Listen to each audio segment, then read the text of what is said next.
welcome everybody to the first mini webinar of the series on the construction sector and its health and safety risks, mainly focusing on respiratory, but later in the series there will also be other topics than respiratory coming. So today we start with an overview of the risks, as it is the first one. A few practical points. The audience, you're all automatically muted and video out. If at some point it would be necessary, for instance, during the Q&A, that one of you gets the floor, we can give you the floor and we'll do that.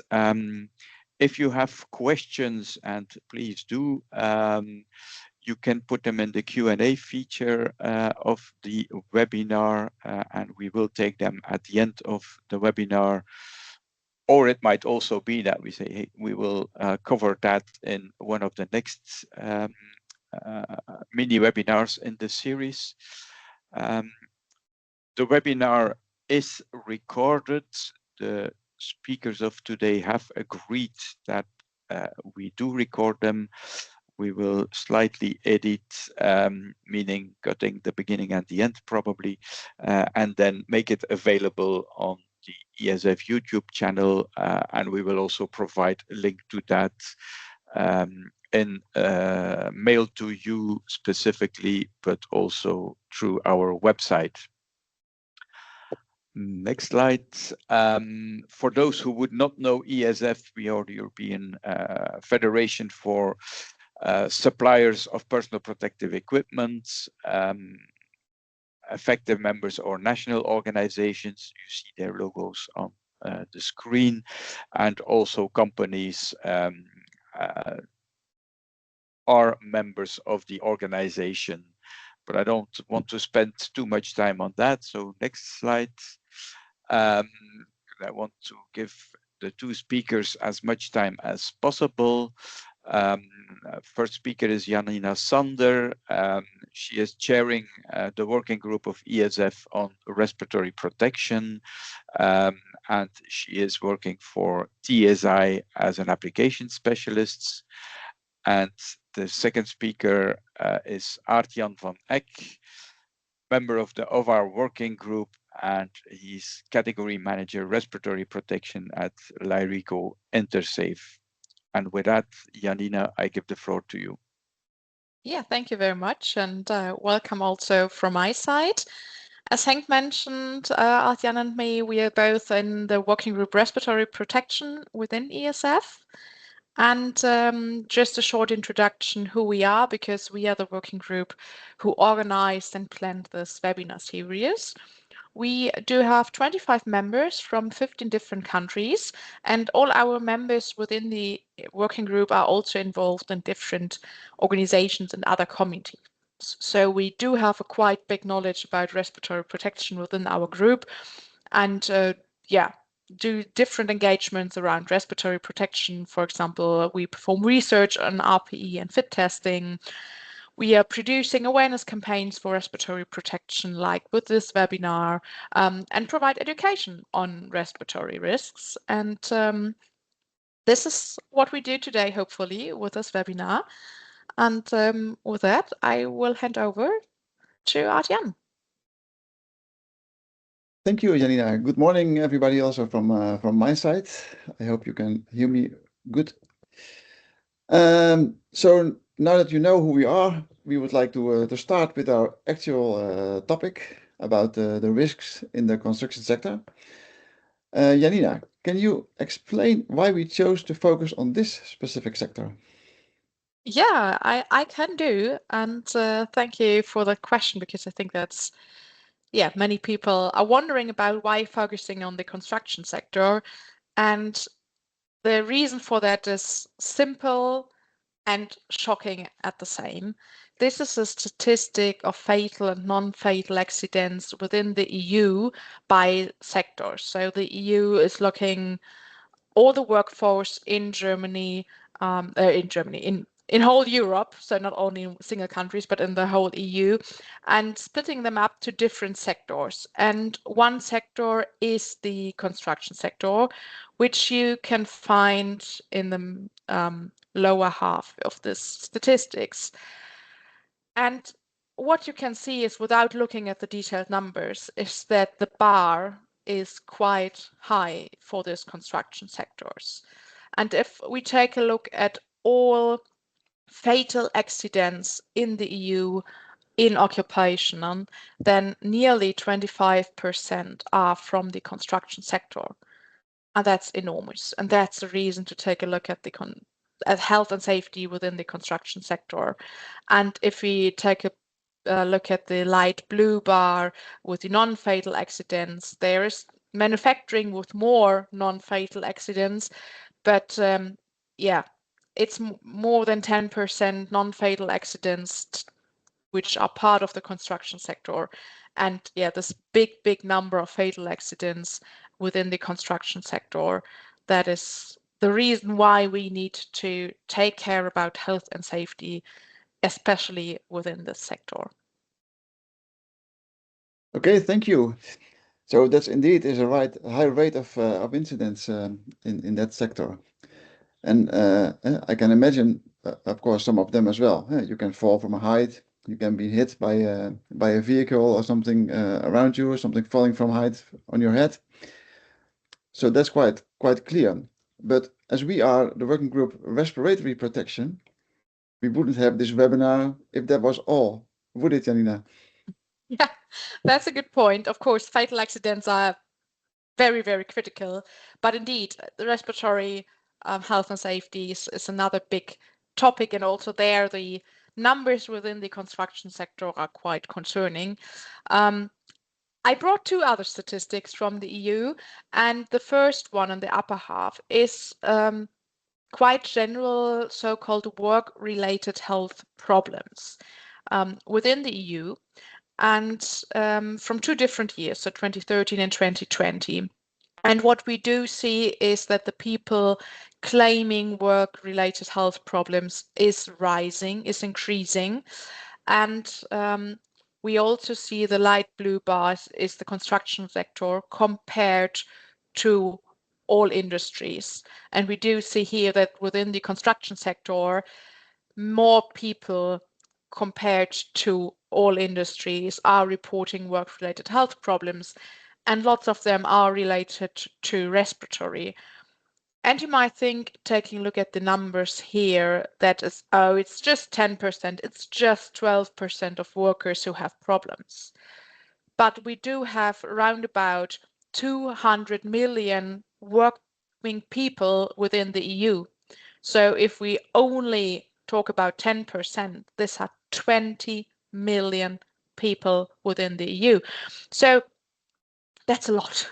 That's a high number of people, and that are people being sick or at least having health problems due to their work in the construction sector. And that's another reason why we need to take a look at also about the health problems that are not directly a fatal accident. And also the non-fatal accidents are very critical, and that's the other statistics on the bottom here. Is if we have a non-fatal accident, the question is always, how many days do I lost from an economical point of view, and how what's the impact of this accident to the people's health and to the economy? And it's a lot of people that are then out 7 to 6 days, but it is 55,000 just within 1 year.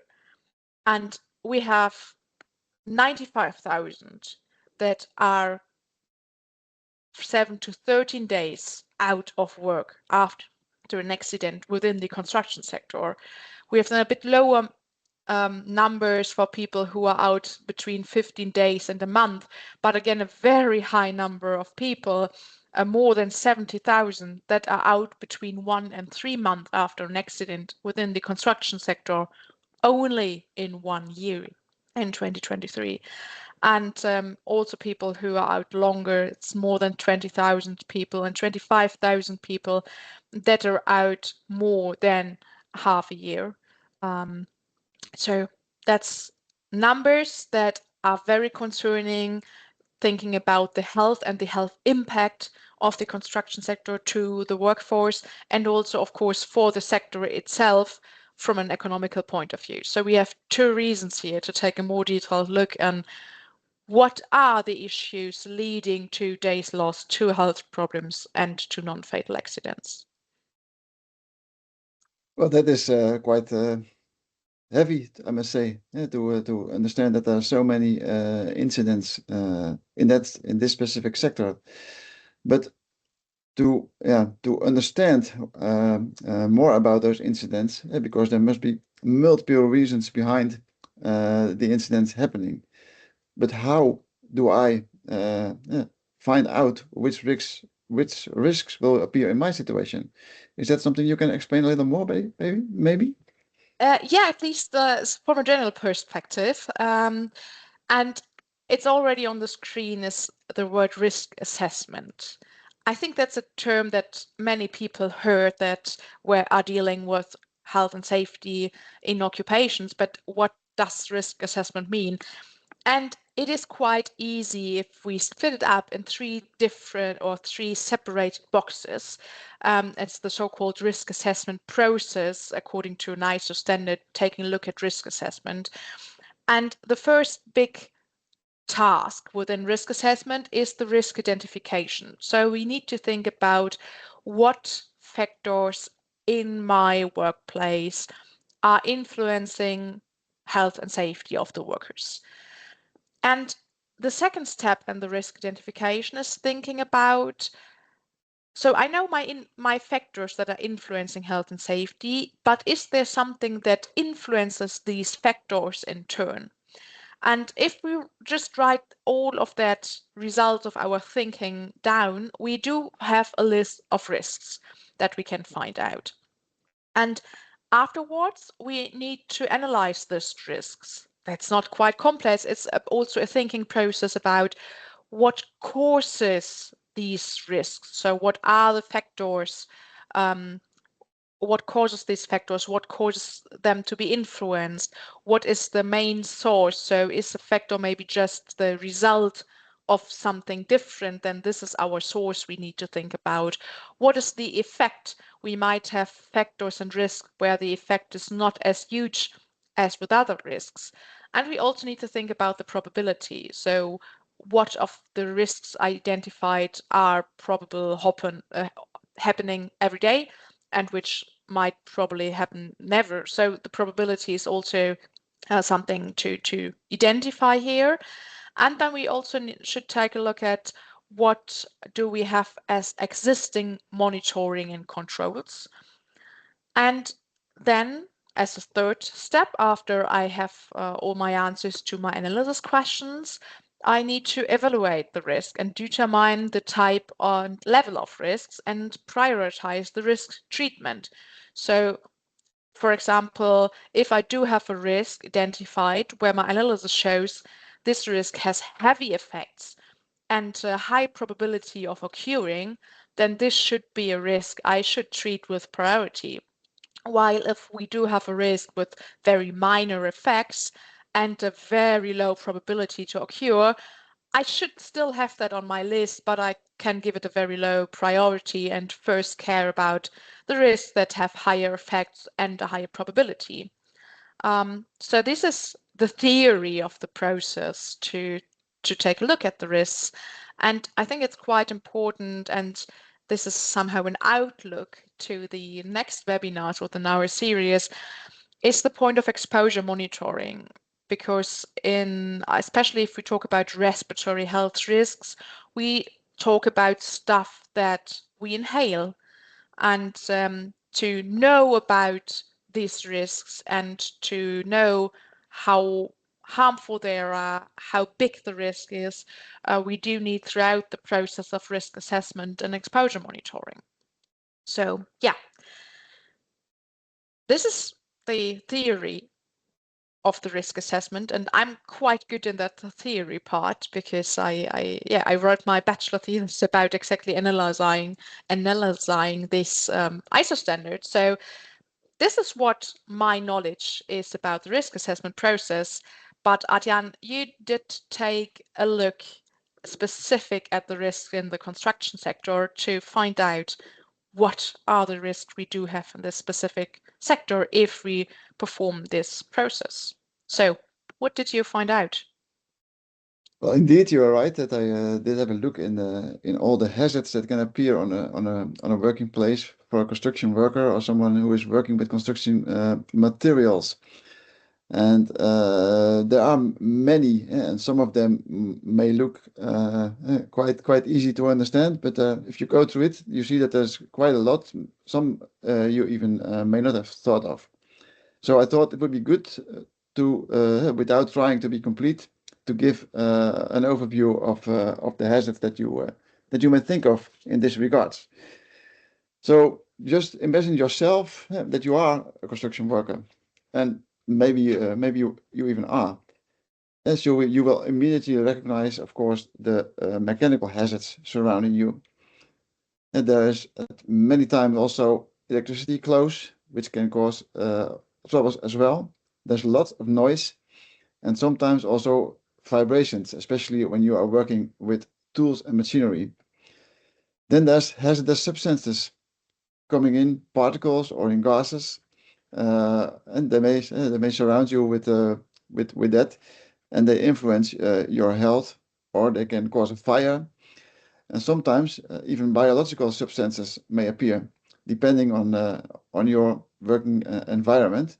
And even you may have some colleagues that spread diseases around you. That's probably incidental, but that can also happen, of course.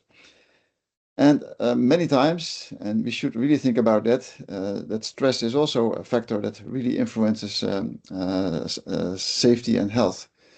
Because the pressure is on many times during working hours. It's always hurry, hurry, and hurry. And this really does not can affect the safety on the site. And then there's physical overloading. Yeah, why should you wait for a forklift to support you? It cannot be that heavy. And then there's the climate, there's heat and cold around you.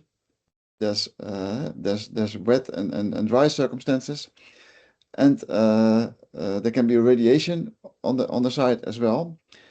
And at last, do not underestimate the influence of a bad organization, a bad organized project, or a bad organized workplace on your health and on your safety. So in order to bring the potential hazards a little more to life, I would like to get a little closer look on those as well, going through them more step by step, but not too deep, of course. So I think that for the most of you, mechanical hazards are quite logic and easy to understand. You may fall down because of objects that are laying down there. You may fall from height. Somebody may come out of the air and be dropped on you. You can be hit by moving vehicles and so on. So this is one of the most clear ones in a workplace. And then there's electricity. Hey, you can get an electrical shock because of all the apparatus and machinery that are around you. Some objects may even be charged electrostatically. Then an important one is sound. There's always a lot of noise around you, and this may of course damage your ear, but also it can cause irritation and stress, and it does not help to communicate with people around you or to hear machines and other movements that are around you. So definitely a very big hazard is on sound. And then there's vibration. The vibrations can have a strong influence on your health, especially when you're working with heavy materials, heavy machinery like a jackhammer. And then we go to the next slide. There is the presence of hazardous substances, which is of course the focus area of our working group. And there are so many substances that can appear on your workplace and that may influence your health directly or at a longer term. We are probably all aware of some of them, like asbestos, silica dust, but there are many, many more. And some may even be biological, such as germs and fungi, or even viruses, depending on where you are doing your work, and maybe not directly dangerous for your health. They also can occur, bring fires or explosions. Well, of course, that also affects your health quite directly, I must say. And then there's, on the next slide, there's other hazards, which you may think of a little less. One of them is physical overloading. And everybody may understand that heavy lifting is not very good for your health. But there's also problems when you have awkward positions to work in, or when you have to do a lot of repetitive working, that can also cause some issues with your health. Then there's the climate. Yeah, you have heat and cold, wet and dry conditions, and there's also breezes that come across you when you are working in some environment that can directly be effective on your well-being and on your health. Radiations are also important to mention. We know at this moment quite a lot about the effects of sunlight when you work outside, and we also discover more and more how to protect ourselves against that. But there's a lot more of radiations around us, and it's getting more and more. And like with lasers, we work with electromagnetic fields. There's a lot of other infrared and UV radiations around us, and understanding the effects of this on our health is, I think, even in the beginning of the process, little that we know. And as a last point, and that's on this slide, thank you, we will come to psychological and organizational hazards. Work pressure, social coherence, how are people treating you, how are you instructed, the way projects are organized, do you have clear instructions, is the workplace clean, and can you work very organized there? That's all has effects on the well-being, on the health, and on the safety of a construction worker. So I started to say with not having the attention to be complete here, but I think it is already quite a lot to think about when you are in construction. And it does not mean that other hazards that are not mentioned cannot be present, but I hope that this already helps you a lot to understand about all the hazards that appear on a construction workplace. And there is more deep dive also to come, of course, in this and next webinars. And Janina, could you tell the audience a little more about what's next? Yeah, thank you, Adrian, for this great overview. I think it's the hats are full with this long list. And as you already mentioned, we as working group has respiratory protection are, of course, focusing on the hazardous substances that you mentioned. But before taking a look at the future webinars, we wanted to share some further information.